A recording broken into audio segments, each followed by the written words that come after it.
Everyone, এই দেখো আমার নিউ ক্রিয়েশন। এখানে একটা ফ্লাওয়ার বানিয়েছি আর এখানে একটা পাখি বানিয়েছি। তো এটার এখনও বাকি আছে পাতা কুড়ি।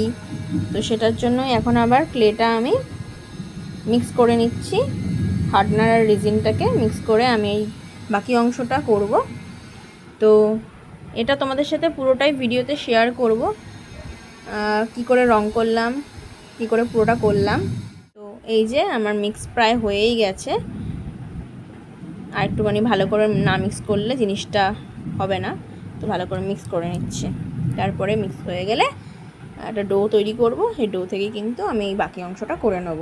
তো দেখতে থাকো। ডোটা আমার তৈরি করা হয়ে গেছে। এই ডোটার থেকে কিন্তু বাকি অংশটা করে নেব। আর এখন আমি এই একটা বোর্ড ইউজ করি। এই বোর্ড কিন্তু আমি আমার মেয়ের জন্মদিনে সেম বোর্ড দুটো পেয়েছিলাম, তো সেইখান থেকে একটা বোর্ড আমি নিয়ে নিয়েছি। আগে কি করতাম, আগে মেজের ওপরে যেখানে সেখানে কিন্তু আমি ক্লে মিক্স আপটা করতাম, কিন্তু এখন দেখতে পাই যেখানেই মেঝেতে আমি করি সেখানে কিন্তু স্পট পড়ে যায় আর খুব বাজে দেখতে লাগে। সেই জন্য পার্সোনালি একটা কিন্তু এখন আমি টেবিলে ইউজ করছি। আর যে কোনো একটা জিনিসই নোংরা হোক, তো দেখতেই পাচ্ছ আমি কিন্তু ওই ডোটার থেকে কিন্তু একটা লেচি কেটে নিয়েছি। ক্লের একটা যে দড়ি হয়, সেই দড়ি করতে কিন্তু অবশ্যই পাউডারের দরকার হয়। যে কোনো পাউডার তোমরা ইউজ করতে পারো। তো দেখতেই পাচ্ছ আমি একটা কুড়িও বানিয়ে নিয়েছি। কুড়িটা কিন্তু আমি আঠার সাহায্যে অ্যাটাচ করে দিলাম, আর বাকিটাও কিন্তু করে নেব। তো এখানে পাউডার ছাড়া আমার খুবই অসুবিধা হয়, আমি একদমই ক্লের কাজ করা যায় না। যারা ক্লের কাজ করো তারা তো অবশ্যই জানো যে ক্লের কাজ করতে গেলে কিন্তু অবশ্যই পাউডারের দরকার হয়। পাউডার ছাড়া কিন্তু ক্লের কাজ করা যায় না, পারফেক্ট হয় না। আমি পাতাগুলো আঠার সাহায্যে অ্যাটাচ করে নিচ্ছি, আর পাতাগুলোর যে খাঁজগুলো থাকে সেগুলো কিন্তু আমি ক্লে টুলস দিয়ে কিন্তু টেনে নিচ্ছি। এই যে এইভাবে টেনে নিচ্ছি। আর এইগুলো কিন্তু সুপার ক্লের সাথে ফ্রি পাওয়া যায়। তো আমার মেয়ে যেহেতু সুপার ক্লে কিনেছিল তার সাথে ফ্রি দিয়েছিল। তো দেখো বন্ধুরা, এই পর্যন্ত আমি কমপ্লিট করে ফেলেছি। এটার আর কিছু করার নেই।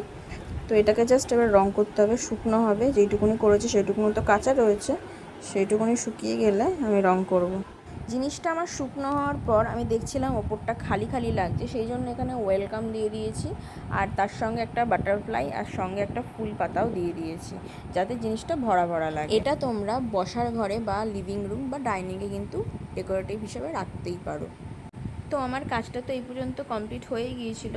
অ্যাজ এ প্রাইমার আমি এখানে জেসু ইউজ করেছি। জেসু আমি প্রত্যেকটা কাজেই কিন্তু ইউজ করে থাকি রং করার আগে অ্যাজ এ প্রাইমার, কারণ জেসু যদি ইউজ না করি তাহলে কিন্তু রংটা খুব একটা ভালো হয় না। আর রংটা যাতে স্মুথ হয় সেই জন্যই কিন্তু আমার জেসুটা ইউজ করা। এইবারে কিন্তু আমি রংটা শুরু করব। কালার নিয়ে আমার ভীষণই প্রবলেম হয়। কালার আমি এখানে জাস্ট নীলটা দিয়ে শুরু করেছি। একটা পিনারেস্ট থেকে একটা কালার দেখেছিলাম, আমি সেই কালারটা করারই চেষ্টা করেছি, বাট সেটা পুরোপুরি আনতে পারিনি। একটা কালার কম্বিনেশন আমি এখানে ক্রিয়েট করার চেষ্টা করেছি, জানি না কেমন হবে, তোমরা দেখতে থাকো। প্রথমে আমি একটা ব্লু করেছি, তারপরে কিন্তু আমি একটা গ্রিন কালারের ওপরে দিয়েছি, তারপরে কিন্তু আবার ব্লুটা দিয়ে কিন্তু এটাকে মিক্স আপ করেছি। তো এই করতে করতেই কিন্তু কালারের আর লেজটা পুরোটাই নীল রাখছিলাম প্রথমে, তারপরে আমার ভালো লাগছে না বলে আবার একটা কালার আমি এখানে ইউজ করেছি। তারপরে কিন্তু আমি ব্লু, একদম হালকা যে ব্লুটা আছে সেটা কিন্তু আমি ইউজ করেছি। আর আমি এখানে কিন্তু প্যাস্টেল কালার ইউজ করেছি। তারপর একটু হলুদের ওপরে কিছু ইউজ করেছি কালার। আর যেহেতু আমার এখানে তোমার স্ট্যান্ড নেই, সেই জন্য কিন্তু ফোনটা হাতে ধরে ধরে আমি কিন্তু কালারটা করতে খুবই অসুবিধা হচ্ছিলো, সেই জন্য আমি পুরোটা তোমাদের সাথে শেয়ার করতে পারলাম না, খুবই দুঃখিত তার জন্য।